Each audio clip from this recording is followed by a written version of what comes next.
asalaamaaleykum chers téléspectateurs de la chaîne sportive ARED TV tey ñu ngi fii ci Nianing fii ci hôtel bi nga xam ne dafa mucc ayib lan moo ko waral muy l'événement le sargal bi nga xam ne le dîner de gala bi nga xam ne l'ASC Moom Séréer authentique de la zone 3 moom moo ko organisé tey boo leen xoolee y a plusieurs joueurs tous les joueurs l'ensemble et le staff technique de Moom Séréer authentique ñoom ñoo fi daje certainement pour lancer la nouvelle saison tey solo si mooy la présentation des nouveaux maillots mais également la présentation des nouvelles recrues et de toute l'équipe de Moom Séréer authentique donc Moom Séréer authentique def benn initiative bu am solo boo xam ni c'est un geste innovateur pour lancer sa saison 2025-2026 du championnat national populaire. Occasion aussi pour féliciter le président de l'ASC Moom Séréer authentique bi nga xam ne moom mooy Cheikh Wade bi nga xam ne il ne ménage aucun effort pour le développement de son ASC. Voilà, cette année-ci, vraiment le président Cheikh a eu l'idée vraiment de créer un pôle et non une commission. À mon humble avis, le pôle est plus élargi qu'une commission. Hein? Voilà, et dans ce pôle sportif, y a un ensemble de plus d'une trentaine de personnes et que des personnes de qualité. Hein? Voilà. Maintenant, au sein du pôle et par rapport au recrutement des joueurs, vraiment le collège et son président avaient mis à notre disposition une énorme somme d'argent, hein, voilà, qui nous a permis vraiment de sillonner pratiquement tout le département de Mbour, hein, et même hors du département à la recherche de perles rares, si je peux me permettre de le dire, hein, de perles rares. Voilà, on a essayé de recruter pour l'essentiel les meilleurs joueurs du département. Voilà. Commençant par les gardiens de but. On a recruté 3 gardiens de but. Voilà, celui du Thiès FC, d'Ibokor, Jean-Marie de Thiamossas, Keba, un très jeune gardien de Ngaparou, quoi. Voilà, parmi les défenseurs, on a aussi recruté, dans l'axe central, on a recruté Falaye qui portait les couleurs de l'ASC Passif l'année dernière. Et qui jouait le championnat à Demba Diop. Hein. Il y a aussi un certain Omar Diagne aussi de Moussanté qui est aussi à Warang FC. Il y a un certain Amadou Faye aussi de Ngaparou. Au milieu du terrain, il y a Balde de Sali SC. Balde. Il y a Mohamed Diouf de Sali SC et de Ngakor, Begou. Voilà, Omar Diagne aussi de l'ASC Moussanté et qui joue le championnat à Warang FC. Voilà, en attaque aussi, on a un certain Messi. Voilà, un jeune, pénétrant, voilà, très fort, balle au pied et tout ça. Voilà, on a recruté un attaquant de pointe, Bourré de Sali SC aussi. Hein. Voilà, il y a Keba de Passif, qui évolue aussi à Demba Diop, quoi. Voilà. Il y a d'autres attaquants de pointe, hein, comme Ablaye Sen de Seneps de Thiès, je pense. Voilà.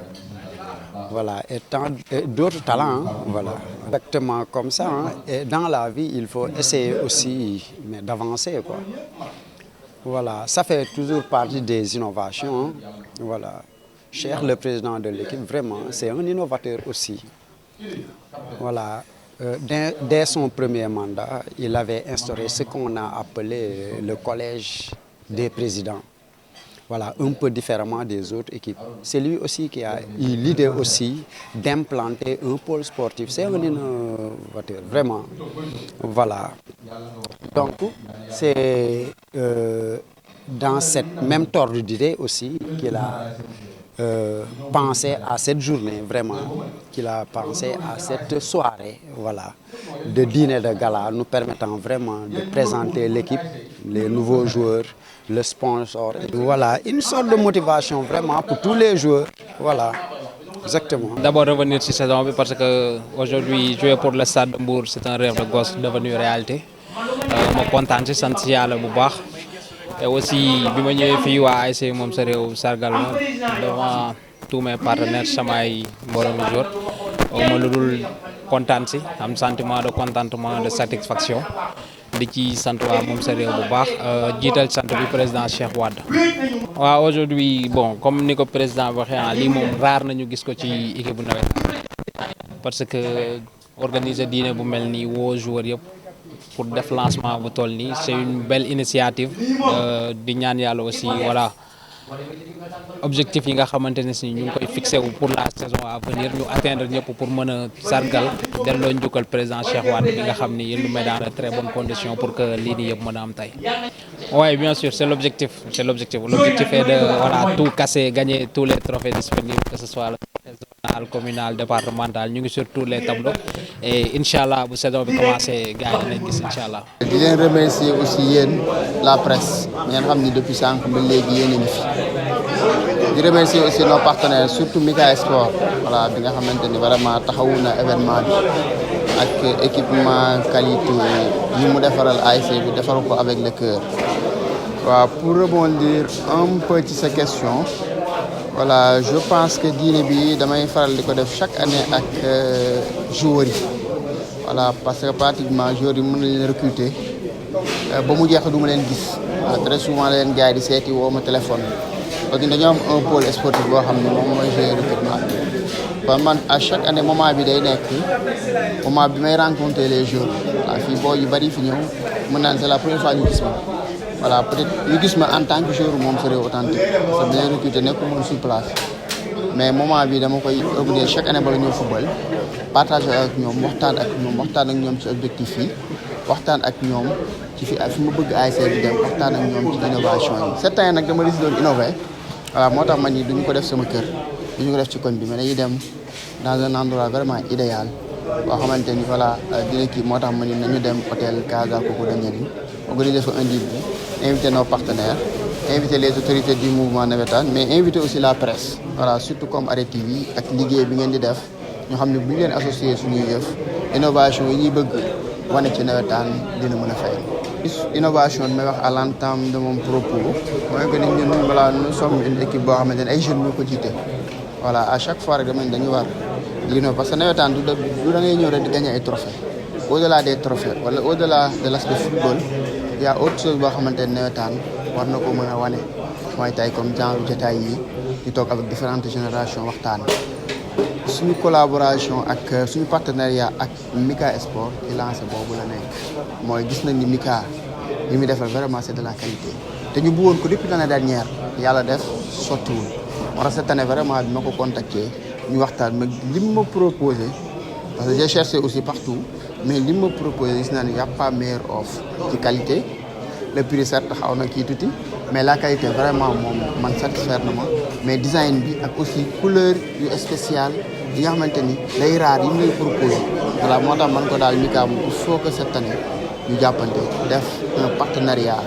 boo xamante ni vraiment aussi gis naa ni ça commence bien voilà en plus de cela partenariat bi dafa ànd ak ce qu'on appelle une communication digitale te léegi jamono foofu la toll voilà jamono foofu la toll dañ na ko day liggéey lu ci bari ak suñu cellule communication marketing bi président li ma doon jiite lu ci bari ñoom dañ ci liggéey bi ñuy jàppale bu baax a baax ci communication digitale boobu nga xamante ni innovation yi ñuy def au niveau de moom sa réew pour mu àgg foofu il faut que mu am une bonne communication digitale bu ko porte et vraiment Mika en plus des équipements mu ngi def ci côté boobu tamit liggéey bu am solo voilà ni vraiment partenariat bu ma yaakaar te di wax rek lii tàmbali la mais ñu nag moom am na ay projets yoo xamante ni gën na mag sax yéen waaw parce que mais je rappelle aussi que j'ai pas un seul partenaire voilà les autres peut-être comme Bou Sport il n'est pas là voilà dafa ko fekk Chine moo tax ñëwul voilà mais Mika tey moom indil nañu un jeu de maillot complet avec une édition spéciale limitée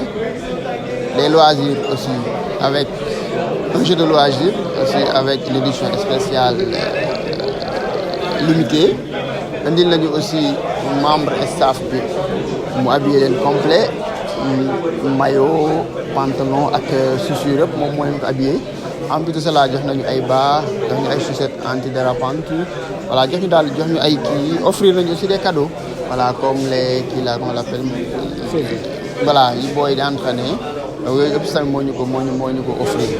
à côté de cela aussi recevoir nañ yeneen équipements yoo xam peut-être am naa bu ma dindee kii Mika bi nañ ko mën a wane yoo xam ne aussi bu moo ñu ko defar et cette année aussi juste ci innovation bi voilà dama préférer la marque Joma voilà la marque Joma la commandé pour wax la rek mooy que ni ñun nous sommes dans l'innovation voilà certes que équipe bi amagul tour mën naa ni booy wax équipe yu mag ci palmarès mën nga ci bañ a wala moom sa réew mais actuellement nii sur le plan de l'innovation jàpp naa ni Mbour boo kuy wax di nga ci dugal moom sa réew jàpp naa te tour bi mu am loolu li ko indi fi mu toll nii ci la bokk moo tax à chaque année rek bu ñëwee dañuy jéem a def loo xamante ni gën a yéegal niveau moom sa réew mais aussi gën a yéegal le niveau du navétane de manière générale voilà après naa présenté mooy Joma yi d'excellent mooy rafet vraiment li ñuy defal aussi.